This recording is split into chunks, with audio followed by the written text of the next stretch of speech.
সুপ্রিয় শিক্ষার্থী বন্ধুরা, স্কুল অফ কমার্সের পক্ষ থেকে তোমাদের সবাইকে জানাই স্বাগতম। আজকে আমরা বিজনেস ম্যাথমেটিক্স এর আলোচনা করব। যারা তোমরা BBA first year, second year, third year, fourth year বিভিন্ন ইউনিভার্সিটিতে এই কোর্সটা বিজনেস ম্যাথমেটিক্স এই কোর্সটা আছে। বিশেষ করে জাতীয় বিশ্ববিদ্যালয়ে অনেক ক্ষেত্রে প্রথম বর্ষ, অনেক ক্ষেত্রে দ্বিতীয় বর্ষে এই কোর্সটা আছে। প্লাস হচ্ছে যারা জাতীয় বিশ্ববিদ্যালয়ে এমবিএ প্রিলিমিনারিতে পড়ে, তো প্রিলিমিনারিতে বিজনেস ম্যাথমেটিক্স কোর্সটা আছে।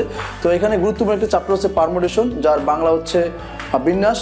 তো মূলত এই চ্যাপ্টারটা বিবিএ এমবিএ এর জন্য শুধু গুরুত্বপূর্ণ না, দেখা যাচ্ছে যে বর্তমান প্রতিযোগিতামূলক সকল পরীক্ষায় বিশেষ করে ব্যাংক এবং বিসিএসেও এই চ্যাপ্টারটা থেকে আলোচনা করে থাকে।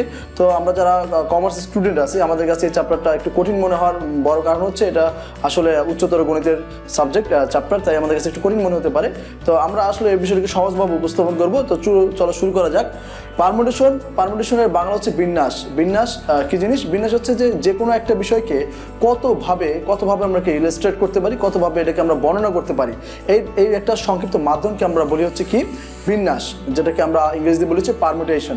তো পারমুটেশনে আমরা সরাসরি অঙ্কে চলে যাব। তো প্রথমে আমাদেরকে যে ফর্মুলাটা জানতে হবে, ফর্মুলাটা হচ্ছে NPR।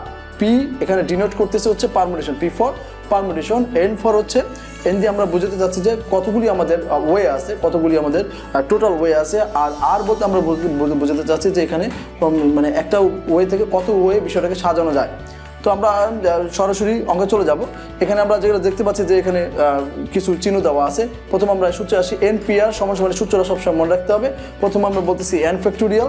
এখানে ফ্যাক্টোরিয়ালকে দুইভাবে লেখা যায়। আমরা একটু দেখবো যে ফ্যাক্টোরিয়ালটাকে আমরা এই চিহ্ন দ্বারা ফ্যাক্টোরিয়াল লিখতে পারি, আবার এরকম একটা চিহ্ন দিয়ে আমরা এটাকে ফ্যাক্টোরিয়াল বোঝায়। তো আমরা দুইভাবেই এটাকে ফ্যাক্টোরিয়াল বোঝাতে পারি। তো একটা হচ্ছে n ফ্যাক্টোরিয়াল, এটাও কি n ফ্যাক্টোরিয়াল বলে। তো n ফ্যাক্টোরিয়াল মূলত কি? ফ্যাক্টোরিয়াল মানে হচ্ছে যে একটা জিনিস গুণ করতে করতে করতে শেষ পর্যন্ত এটা 1 এ এসে ঠেকবে।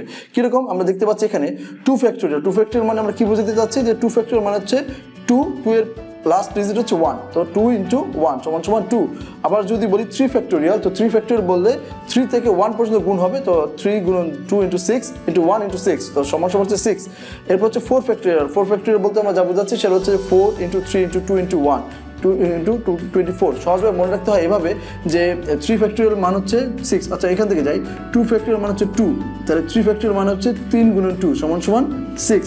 আবার যদি এভাবে যাই যে 4 ফ্যাক্টোরিয়াল মান কত, তাহলে 6 × 4 সমান 24। আবার যদি বলি যে 5 ফ্যাক্টোরিয়াল মান কত, তো 24 × 5 সমান 120। আবার যদি বলি যে 6 ফ্যাক্টোরিয়াল মান কত, তো সহজভাবে বলতে গেলে 120 × 6 সমান 720। আবার যদি বলি 7 ফ্যাক্টোরিয়াল মান কত, তো 720 × 7, তাহলে আনসার আসবে 5040। 5040কে যদি আমরা আবার 8 ফ্যাক্টোরিয়াল মান বের করতে চাই, তো 8 দিয়ে জাস্ট গুণ করলে আসবে হচ্ছে 40,320। তো এই যে মানগুলি আমরা লিখছি, সেই মানগুলি কিন্তু কমপ্লিট আমাদের মুখস্থ লাগবে। এই কারণে কাদের জন্য মূলত মুখস্থ?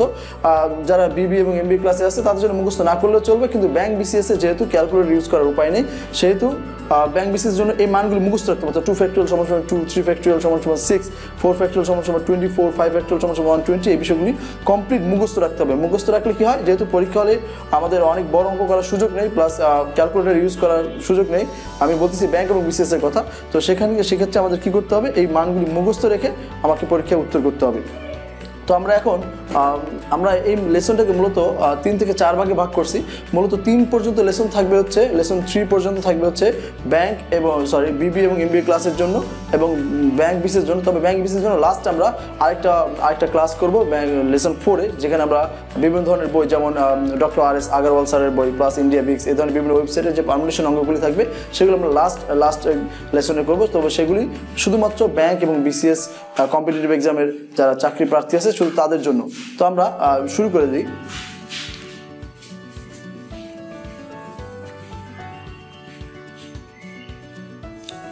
তো প্রথম টাইপের অঙ্কটা যদি আমরা বলি যে আজকে আমরা যে অঙ্কগুলি শিখবো এর মধ্যে 2 টাইপের অঙ্ক শিখবো। একটা হচ্ছে রিপিটেড,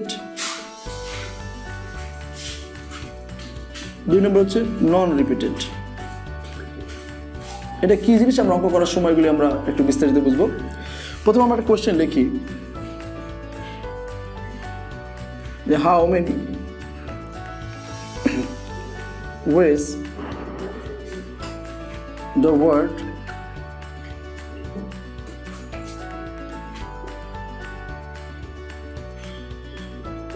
smart ক্যান বি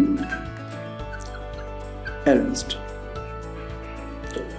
তো আমরা একটু লক্ষ্য করি যে আমরা একটা ওয়ার্ড লিখছি স্মার্ট, অর্থাৎ এখানে মূলত বর্ণ আছে SMART, অর্থাৎ 1 2 3 4 5 5টা লেটার আছে।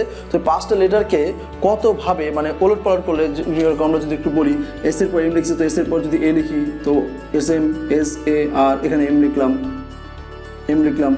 RT লিখলাম, এটা একটা ওয়ে আছে। যদি আমি এস পরে লিখি, এ আগে লিখি, ASMRT, তো এরকম আসলে কতভাবে বিক্ষিপ্ত করলে, বিন্যাস করলে যে ওয়ার্ডগুলি কতভাবে সাজানো যায় সেটার একটা মাধ্যম হচ্ছে এই লেখাটা, অর্থাৎ এই অধ্যায়টা পারমুটেশন। তো পারমুটেশন শেখার মূল কারণ হচ্ছে যে একটা লেটার বা একটা সংখ্যা কত উপায় সাজানো যেতে পারে।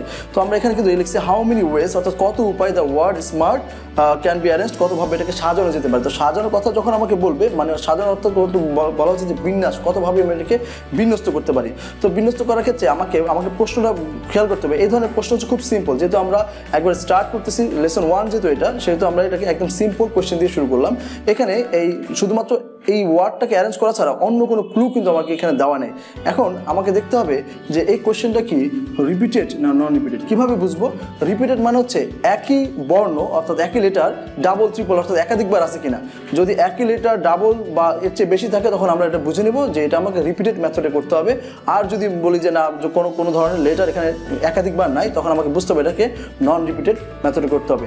নন রিপিটেড মেথডে যেহেতু আমরা বুঝতে পারতেছি এস একটাই আছে, এম একটাই আছে, এ একটাই আছে, আরও একটাই আছে, টি একটা আছে, তাহলে আমরা বলতে পারি এটা হচ্ছে নন রিপিটেড কোয়েশ্চেন। তো নন রিপিটেড কোয়েশ্চেন অ্যান্সারটা একদম সোজা। তো আমরা এখানে ওয়ার্ডটাকে লিখি, যে ওয়ার্ডটা হচ্ছে কি SMART সমান সমান কয়টা লেটার আছে? 1 2 3 4 5 সমান সমান 5। তাহলে সুতরাং অ্যান্সার হচ্ছে 5 ফ্যাক্টোরিয়াল। কারণ আমরা যদি বলি যে এখানে যদি নন রিপিটেড হয়, তাহলে লেটার যে কয়েকটা থাকবে সেই কয়েকটা যোগফলই হচ্ছে তত ফ্যাক্টোরিয়াল। অর্থাৎ লেটার যদি এখানে 10 ফ্যাক্টোরিয়াল হতো, তাহলে 10টা লেটার হতো, তাহলে অ্যান্সার হতো 10 ফ্যাক্টোরিয়াল।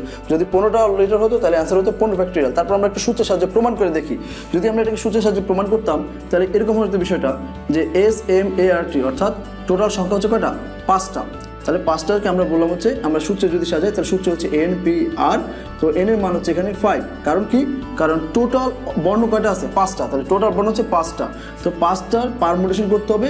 আর মানে হচ্ছে কতগুলি নিয়ে, এখানে কিন্তু কয়টা অক্ষর নিতে হবে বা কয়টা বর্ণ নিতে হবে এই কথা কিন্তু এখানে বলা নেই। তার মানে এই 5টা অক্ষরকে 5টাই নিতে হবে। 5টা নিয়ে এই টোটাল 5টা থেকে 5টা নিয়ে ঠিক কতভাবে সাজাতে পারবো। তাহলে অ্যান্সার হচ্ছে এখানে আর এর মান হচ্ছে 5। তো আমরা যদি সূত্রে চলে যাই, তো সূত্র অনুযায়ী আমরা বলতে পারি 5 factorial minus divide by 5 minus, অর্থাৎ এন এর মান 5, আর এর মানও 5 ফ্যাক্টোরিয়াল। তাহলে আমরা নিচে যদি বলতে পারি এরকম, উপরে 5 ফ্যাক্টোরিয়াল, নিচে হচ্ছে 0 ফ্যাক্টোরিয়াল। তো আমরা জানি 0 ফ্যাক্টোরিয়াল সমান 1, 0 ফ্যাক্টোরিয়াল সমান 1। তাহলে 1 নিচে 1 তো ভ্যালু নাই, উপরে 5 ফ্যাক্টোরিয়াল সমান 5 ফ্যাক্টোরিয়াল।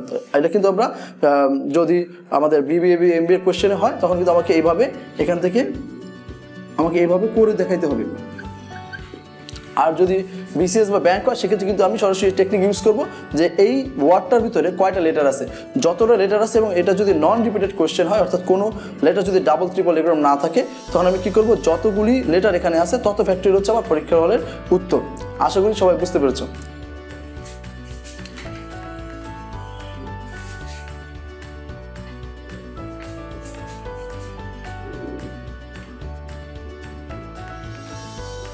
আচ্ছা, তো একই কোয়েশ্চেন আমরা জাস্ট এটাকে একটা রিপিটেড ভার্সন কোয়েশ্চেন করার জন্য একটা নতুন ওয়ার্ড লিখছি, যেটা লেটার, LETTER লেটার। তো এখানে আমরা দেখতে পাচ্ছি যে এই যে ইটা 2 বার আছে, আবার টিটা 2 বার আছে, অর্থাৎ রিপিট আসছে। রিপিট থাকলে আমাকে কি করতে হয়? আমাকে প্রথমে আমরা লিখবো যে কোনটাকে আমাদেরকে অ্যারেঞ্জ করতে বলছে। এটা হচ্ছে লেটার। এখানে কয়টা অক্ষর আছে টোটাল? 1 2 3 4 5 6 সমান হচ্ছে 6। তার মানে আমাকে কিভাবে সাজাতে হবে? 6 ফ্যাক্টোরিয়াল এভাবে ভাগ দিতে হবে। ভাগ দেবো কত দিয়ে? কারণ এখানে কী ডাবল আছে এটা দেখতে হবে। এখানে ই সমান ই আছে 2টা, টি আছে 2টা, যতগুলি রিপিট থাকবে ততগুলি জাস্ট নিচে ওই ফ্যাক্টোরিয়াল হয়ে যাবে, অর্থাৎ 2 ফ্যাক্টরিয়াল ইন্টু এখানে নিচে 2 আছে, তো 2 ফ্যাক্টরিয়াল, অর্থাৎ নিচে আমার যতগুলি লেটার ডাবল ট্রিপল থাকবে সেই সংখ্যাগুলি লিখবো এবং সেই সংখ্যাগুলি ভাগ হয়ে নিচে চলে যাবে। যেহেতু এখানে দুইটা লেটার ডাবল আছে, তো দুইটা লেটার 2 ফ্যাক্টরিয়াল ইন্টু 2 ফ্যাক্টরিয়াল সমান 4 ফ্যাক্টরিয়াল লেখা যাবে না, আলাদা আলাদা 2 ফ্যাক্টরিয়াল লিখতে হবে। এক্ষেত্রে কাটাকাটি সিস্টেমটা একটু ভিন্ন। প্রথমে আমি কি করব, এই 2 এর জন্য এই 6কে 2 পর্যন্ত নিয়ে যাব, অর্থাৎ 6 into 5 into 4 into 3 into 2 factorial, নিচে হচ্ছে 2 ফ্যাক্টোরিয়াল ইন্টু 2 ফ্যাক্টোরিয়াল। আচ্ছা, তো এই 2 ফ্যাক্টোরিয়াল এই 2 ফ্যাক্টোরিয়াল কাটা যাবে, ক্যান্সেল করলে কি আসবে, নিচে 2 আমরা জানি কি নিচে 2 ফ্যাক্টোরিয়াল সমান কত 2, কারণ হচ্ছে 2 ইন্টু 1, আর উপরে থাকে হচ্ছে 6 ইন্টু 5 ইন্টু 4 ইন্টু 3। আমি কী করবো, 2 দিয়ে যদি আমি 4কে কেটে দিই তাহলে হচ্ছে 2, তাহলে আমরা এবার গুণ করবো, 5 6 30, 30 2 60, 3 6 180, তাহলে আমার কাঙ্ক্ষিত উত্তর হচ্ছে 180, অর্থাৎ লেটার শব্দটাকে 180 উপায়ে সাজানো যেতে পারে। তো আমরা মূলত দুটো জিনিস শিখলাম, একটা হচ্ছে রিপিটেড কোয়েশ্চেন, একটা নন রিপিটেড কোয়েশ্চেন, অর্থাৎ একটা ওয়ার্ডকে যদি রিপিটেশন না থাকে, একটা নন রিপিটেড হয়, তাহলে কতভাবে সাজানো যেতে পারে। ফর্মুলা আমরা আগে দেখাইছি, যারা মিস করছেন তারা একটু টেনে আগের যে অংশটুকু দেখে নেবেন। আর এই অংশে আমরা দেখানোর চেষ্টা করলাম যে যদি মানে সিম্পল কোয়েশ্চেন, জাস্ট এরকম একটা কোয়েশ্চেন থাকে এবং রিপিট থাকে, তো রিপিট থাকলে আমরা এই অঙ্কটাকে কীভাবে করবো। তো কীভাবে করবো আবারও বলি, যতগুলি অক্ষর আছে, যতগুলি বর্ণ আছে, সেই ফ্যাক্টোরিয়ালকে উপরে দিব, ভাগ দিব, নিচে যতগুলি রিপিট আছে। এখানে যদি আরও 5টা ভাবে সিরিয়ালে রিপিট হতো, আমি 5টা এভাবে 2 ইন্টু 2 ইন্টু 2 ইন্টু দিয়ে যেতাম। যদি 2টা করে থাকতো, এখানে যদি 3টা থাকতো তাহলে আমি কিন্তু 3 দিতাম। এভাবে আমরা কী করব, রিপিটেড এবং নন রিপিটেড কোয়েশ্চেনগুলি উত্তর করব। আশা করি সবাই আমাদের এই আজকের লেসনটা বুঝতে পারছেন। আগামী লেসনের জন্য সবাইকে ধন্যবাদ জানিয়ে আবার শেষ করছি। আসসালামু আলাইকুম।